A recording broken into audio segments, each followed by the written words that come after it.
2015 புலி ரிலீஸ் அப்போ CBI ride வருது. நிறைய பேருக்கு தெரியுமான்னு தெரியல.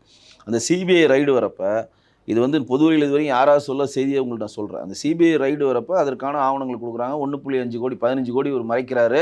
அதுக்கப்புறம் ஃபைன் கட்ட சொல்லி தான் இது ஒரு ட்ராக். அதாவது இன்கம் டேக்ஸுக்கும் விஜய்க்கு நடக்கிற ஒரு ட்ராக். இது வந்து கவர்மெண்ட்டுக்கும் விஜய்க்கு நடக்கிற ட்ராக். பர்சனலாக ஒரு ட்ராக் அது உள்ள இருக்குது. 2015 புலி ரிலீஸ்க்கு அப்புறம் ரைடு வரப்போ அவருடைய பர்சனல் மேனேஜர் ராமு அப்படின்னு ஒருத்தர் இருந்தார். அவர்கிட்ட வந்து விஜயோட ஆடிட்டிங் வந்து சிபிஐ அதிகாரிகளும் ஆடிட்டிங் இடியும் இன்கம் டேக்ஸ் டிபார்ட்மெண்ட்டும் செக் பண்ணுறப்ப ஒரு கிட்டத்தட்ட ஒரு 10-15 பேர்களுக்கு அவங்க அக்கௌண்ட்லேருந்து பணம் போயிட்டே இருக்குது. விஜயோட அக்கௌண்ட்லேருந்து பல வருடங்களாக போயிட்டுருக்கு. அது பெரிய ப்ரெஷராக போயிட்டுருக்கு.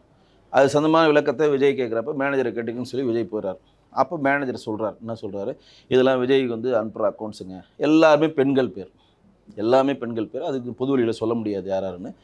அவங்களுக்கு வந்து பணம் திரைத்துறை சார்ந்தவர்களா இல்லை திரைத்துறை சார்ந்தவங்க சம்மந்தப்பட்டது தான். ஆனால் இந்த விஷயம் போகிறப்ப சங்கீதா மேடம்கிட்ட இந்த விஷயம் போகுது.